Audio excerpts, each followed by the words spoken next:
Hola a todos culeros, hoy vengo a criticar al pedazo de mierda que es la Nintendo 3DS, así que empecemos. El nombre es una cagada. ¿Cómo le vas a poner a tu consola el nombre de Nintendo 3DS? Eso no tiene sentido. Es como que le ponga a mi perro 69X2, el control es una mierda porque no tiene una palanca como el PlayStation 3, o sea estamos en la época actual y estos hijos de perra no le pudieron poner un simple joystick. 3, sus juegos son la peor mierda que he visto. Solo miren esto, el Mario Kart es una putada, y qué tal este de aquí que apesta peor que el vagabundo de la esquina. Opo, que mierda, como arruinaron todo desde que metieron 500 millones de Pokémones nuevos como esta basura de aquí y este de acá que no sé qué chucha es esto. Es una desgracia para los jugadores de antaño, y no hablen de este remake de Zelda. Parece que Nintendo ya se quedó sin ideas y ahora sacan pura mierda porque son unos, y este juego de aquí no vale ni para puro pito, que a solo los cara de testículo les gustará. Además de 4, el 3D es una gilipollez hecha para que los niños se sorprendan y corran a comprarlo, pero de hecho es una mierda. Como conclusión, esta consola es una mierda, y si la compras eres un retrasado mental que solo compras mierda, y si te gusta la mierda. Y Nintendo deja de sacar esta chuchería y saca juegos para hombres.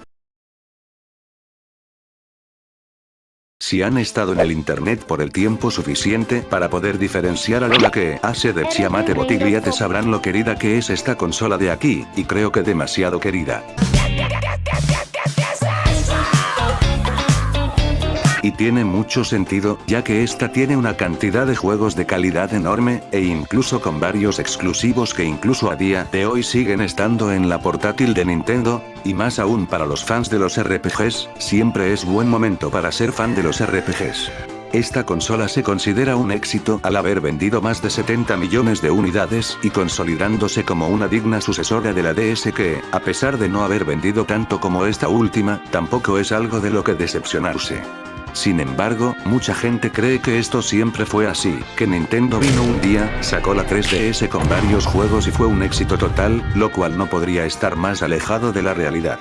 Y es que el primer año de la 3DS fue no solo malo, sino desastroso en todos los sentidos posibles para la gran N, como si fuese la puñetera bomba atómica, causando un daño a Nintendo que, aunque existe otra cierta consola que golpeó con más fuerza a la compañía del bigotón, estos meses de la 3DS sí que se acercaron peligrosamente a las experiencias vividas por la vaina esta.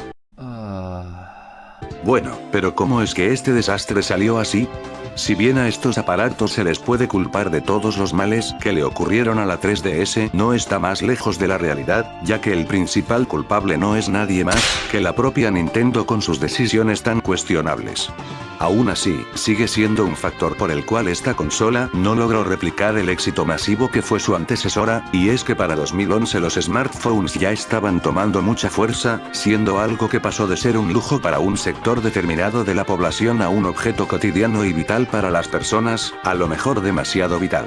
Aunque bueno, no fue solo la 3DS la que se vio debilitada, sino también la PS Vita de Sony, y las portátiles en general perdieron mercado, ya que el público más casual tenía celulares y no planeaban gastarse una millonada comprando una consola que, según ellos, no vale la pena debido a que sus celulares ya pueden correr juegos. Obviamente para nosotros, gente del futuro, no es obvio que esto es una pendejada, pero hay que tener en cuenta el contexto de esos años, debido a que, si bien sacaban un Pokémon por ahí o un Zelda por acá, la mayoría de vainas que lanzaban para la DS eran juegos que lucían así.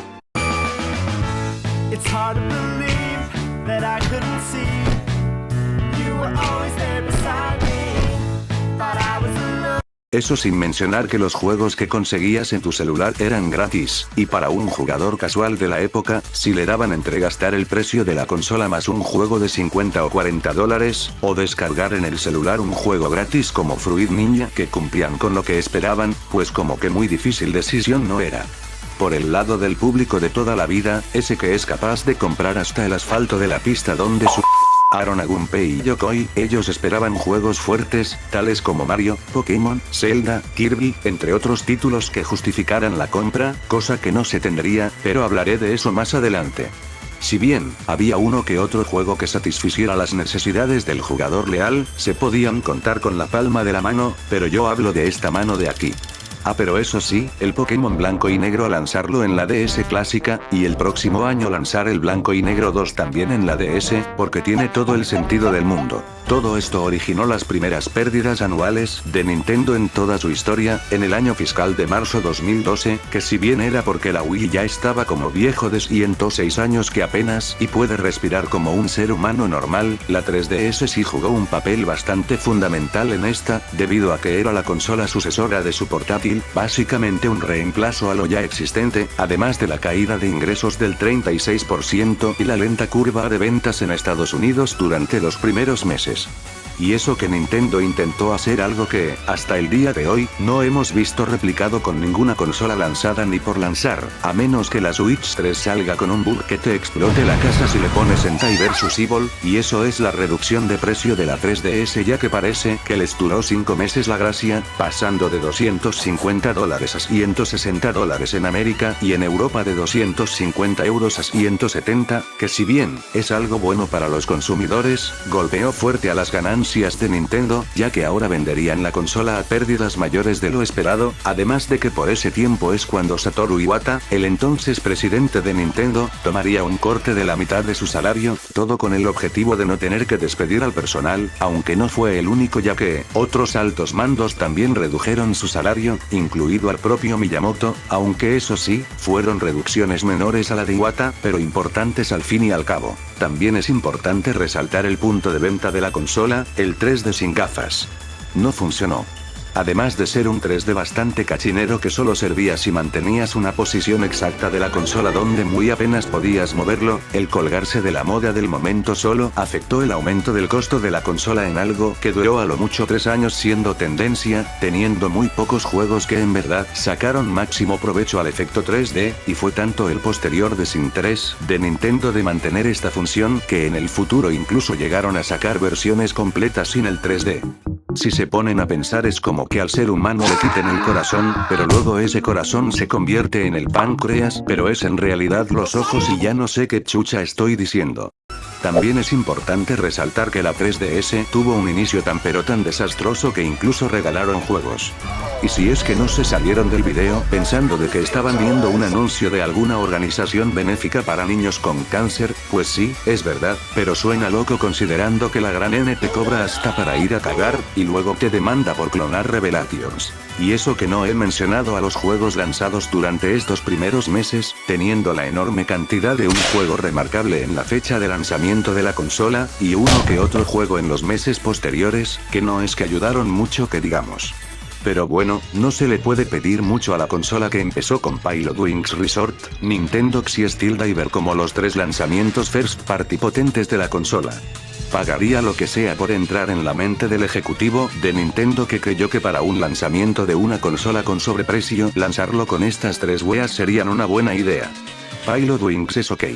Desde tiempos remotos la humanidad ha tenido esto llamado Tech Demo, lo que es básicamente algo para demostrar todas las capacidades de un producto tecnológico, y en el caso de los videojuegos se refiere a aquellos usualmente lanzados al inicio de vida de las consolas y enfocados en exprimir todo lo posible los gráficos y la potencia o tecnología innovadora de estas, y Pilotwings en la Super Nintendo y posteriormente en la Nintendo 64 fueron esto, debido a que no eran juegos con una duración extensa, pero sí mostraban las capacidades de sus respectivas consolas, siendo que el de Super Nintendo lo hacía con el modo 7 de la consola, mientras que el de 64 lo hacía con los gráficos y la simulación de vuelo en 3D. En el caso del Pilotwings Resort, esto sería para, supongo yo, demostrar el 3D desde lanzamiento, con un simulador de vuelo con gráficos en 3D para una portátil, cosa que sería sorprendente si aún estuviéramos en el 2007, pero para este punto ya no era algo que vuele la cabeza y mucho menos algo súper obligatorio para lo que desembolsar $250, debido a que solo era otro simulador de vuelo con algunas misiones y 2 modos principales. El primero es el de las misiones, que ya venía siendo algo típico de esta saga, con diferentes objetivos como aterrizar correctamente o planear alrededor de la isla teniendo distintos rangos para cada una, y el otro es el de vuelo libre, que es básicamente el juego de vuelo en Wii Sports Resort versión dietética, el cual a su vez está inspirado en Pilotwings. Ya ven, todo se vuelve un ciclo y termina en el mismo lugar. No es un mal juego para nada, pero para ser de las primeras impresiones de la consola y para ser un must buy sí que deja que desear y algo que no puede mantener una consola, sino tan solo imagínense que en la Super Nintendo, en vez de que a Pilotwings en el lanzamiento lo acompañara Mario World, lo acompañara Rex Ronan Experimental Surgeon.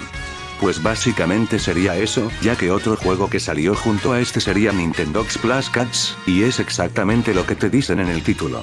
El juego de Nintendogs donde puedes tener perros virtuales, pero ahora también puedes tener gatos. Y si eso sonó como el bajón más grande de la historia solo superado por el Tratado de Versalles, pues no están tan lejos de la realidad. Además de los Ramírez, los añadidos con respecto a las entregas anteriores no son la gran cosa, teniendo a no disponible, el efecto en 3D todo trucho, y el uso de los Migis para cuando haces ciertas actividades. Ajá. Eso sin mencionar que el mayor añadido, los gatos, son básicamente trofeos luego de completar tareas con los perros, ya que a diferencia de estos últimos, no se pueden hacer las mismas actividades con los gatos, tales como concursos o sacarlos a pasear, ni llamarlos por medio del micrófono o enseñarles trucos, así que como cuál es el punto de tener gatos en primer lugar, solo para tenerlos ahí ya supongo, pero estos cabeza de huevo los pusieron en el título, dando a entender que tendrían más relevancia. No es necesario mencionar que para este punto el público casual de la Wii y la DS ya estaban a 10 millas de tocar una consola de videojuegos, mucho menos de Nintendo, por lo que no es una sorpresa que este juego no haya ayudado casi nada en fomentar la venta de la 3DS, contribuyendo a su desastroso inicio. Este es un perro que ladra pero no muerde. Somos amigos, y somos amigos, y somos amigos, y somos amigos, y somos amigos. Y somos amigos, y somos amigos. Siguiendo con el último de los First Party Steel Diver, pues qué más puedo decir de este juego. Llegó la hora de irse a dormir en mi colchón Springer. Aunque bueno, esta vaina estuvo en desarrollo por un largo tiempo, desde la época de la GameCube, apareciendo en la E3 del 2004, aunque según Miyamoto estaba en desarrollo desde incluso antes que eso, trasladando la idea de desarrollarlo de la DS a la 3DS, debido a que tenían la idea de que un submarino sería perfecto para un simulador, y considerando que ahora tenemos simuladores de cualquier pendejada, pues no puedo culparlos. Y funcionó. Obviamente no, un juego de estrategia y simulación de submarinos con este menú y esta velocidad de juego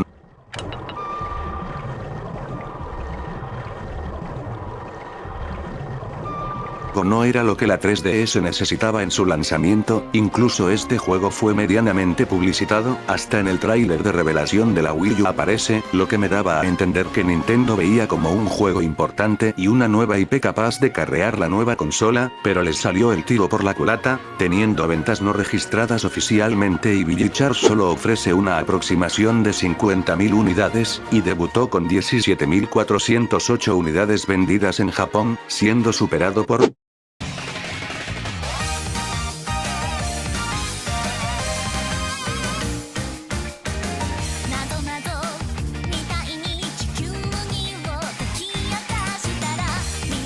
Y esos son todos los datos con respecto a las ventas de esta cosa que pude encontrar. Aunque eso sí, hicieron hasta lo imposible para que te animaras a tener el juego, tanto que ofrecieron una versión gratuita en años posteriores llamada Steel Diver Subwars, que tiene menos submarinos, misiones y otras restricciones. Sí. Le tuvieron que sacar una versión gratuita a este juego de $40, que por cierto era la primera vez que hacían un free to play de esta magnitud, todo para sacar adelante este juego, cosa que no dio los resultados esperados, y el legado de Steel Diver quedó en este ítem de Smash Bros., además de un trofeo y un espíritu. Pero no todo es triste en el lanzamiento de la consola, ya que Capcom nos dio un juego que, en ese tiempo era impensable trasladarlo a una consola portátil, al menos de una manera jugable, y ese es Super Street Fighter 4 3D. Sí, los backgrounds no son animados, hay peor resolución, hay que jugar con este stick que se rompe con el simple hecho de mirarlo feo y no tiene algunos personajes sacados posteriormente, pero al fin y al cabo es Street Fighter 4 trasladado casi en su totalidad a una 3DS, algo que incluso a día de hoy suena impensable, ya que es un juego con gráficos 3D originalmente lanzado para las consolas de sobremesa de la época y que de paso corría a 60 FPS, siendo algo que verdaderamente sorprendió a los usuarios de 3DS 3DS en esa época, y dando una experiencia bastante aceptable del juego de peleas, teniendo incluso añadidos tales como los comandos en la pantalla de abajo para realizar ataques y supers con un botón, la compatibilidad con Street Pass, y un modo de cámara al hombro que, si bien no eran cosas realmente necesarias, sí son añadidos que se agradecen y hacen sentir a esta versión como algo verdaderamente especial, y uno de los juegos más destacables, si no el más destacable, solo la magia de Capcom pasando a la patona de Yuri para ser llevada a donde quieras. Oye, está delicioso, pero no lo hagas. Y ya que hablamos de los 4 juegos más importantes de lanzamiento, ¿qué más sigue? Bueno, tenemos también un Super Monkey Ball, que para este punto la saga estaba modo zombie con juegos de muy cuestionable calidad, y si creían que Capcom ponía Resident Evil hasta en los cerros de San Juan de Miraflores, pues Ubisoft con Rayman 2 no tiene nada que envidiarle, y este Rayman 3D es uno más de la lista. También sacaron Ridge Racer 3D, que es el equivalente de Nintendo a It's Ridge Racer. Ridge Racer. Remember that one? Samurai Warriors Chronicles, que es un Musou en la 3DS, por lo que ya se pueden imaginar que también corre, y alguno que otro juego más, pero en general el lanzamiento fue un horror, contando con más cantidad que calidad y dándonos una idea de lo que venía.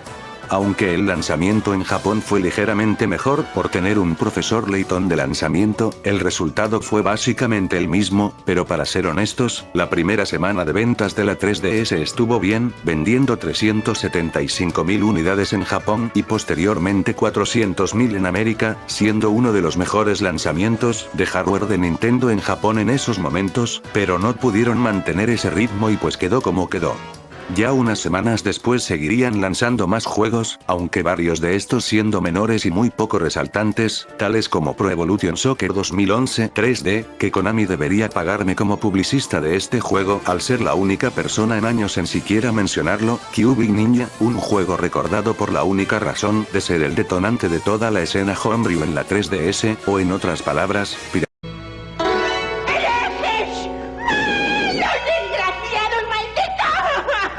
y precisamente por eso es de los juegos más importantes jamás lanzados para la 3DS, y uno que marcó un antes y un después en la consola.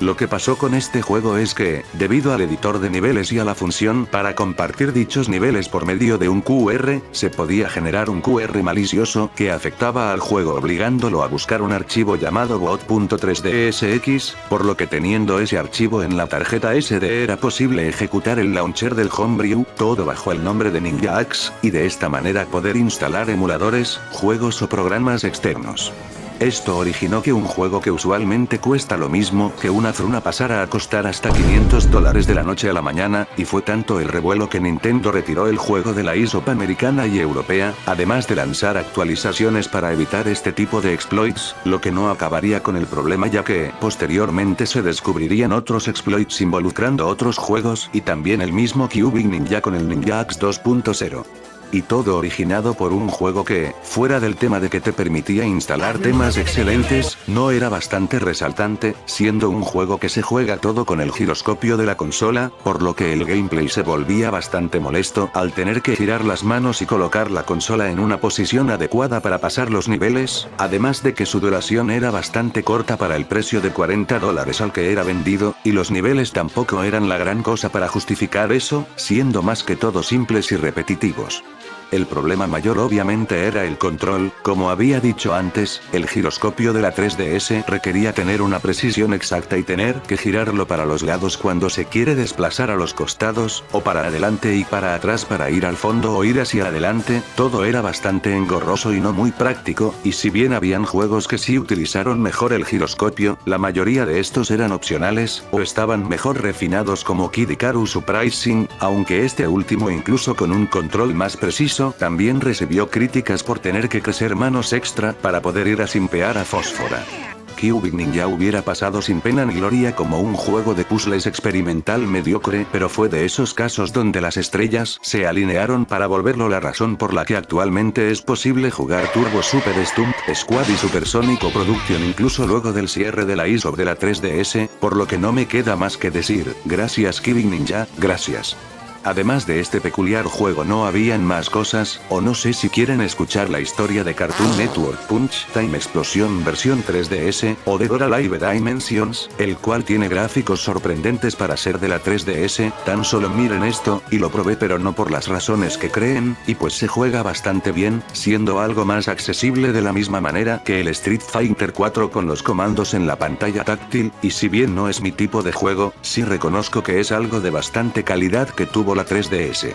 Pero si hay un tipo de juego que sí es para mí, ese es Shin Megami Tensei Devil Survivor Backlog, el cual es una versión mejorada del juego original lanzado originalmente para la DS, con un día extra y actuación de voz, así como añadidos menores como añadir el compendio y nuevos demonios.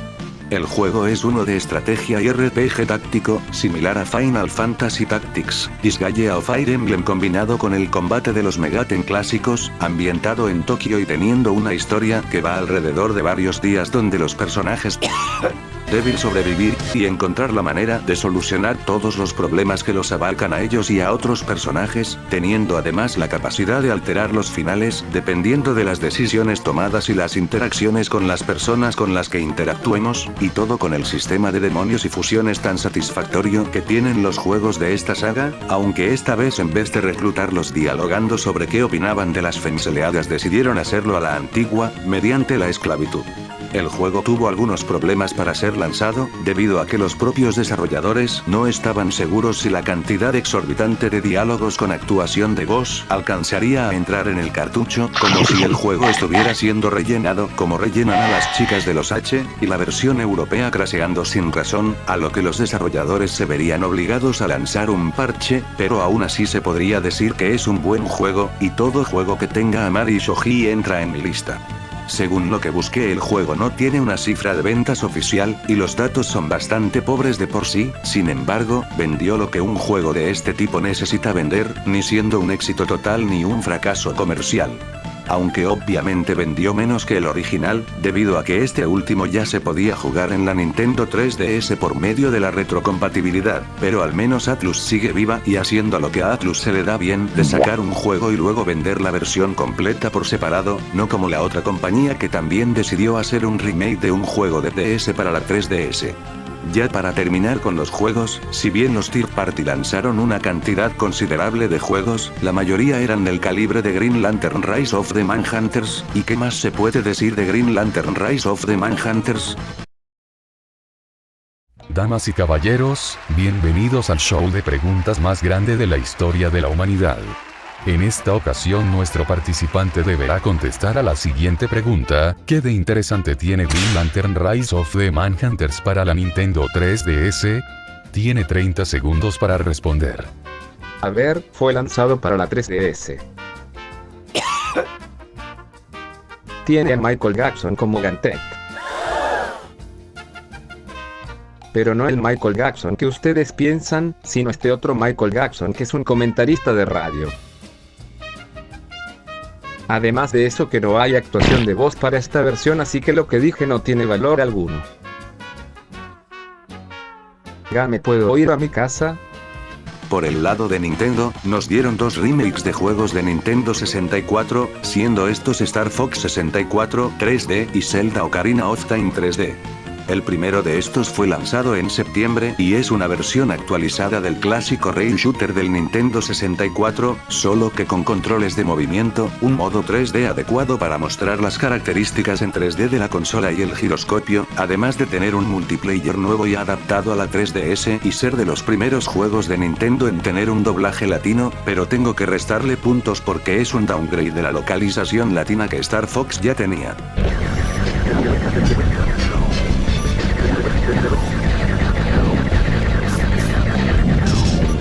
Y pues no hay más que hablar, es un buen juego y vendió 1,07 millones de unidades en toda su vida útil, siendo bastante bien para ser una saga que con el paso del tiempo se estaba volviendo cada vez más de nicho, y que no destacaba mucho por sus ventas, siendo más como un experimento o un tipo de tech demo para probar las capacidades de la 3DS, cosa que ya es costumbre de la saga el ser el conejillo de indias de Nintendo.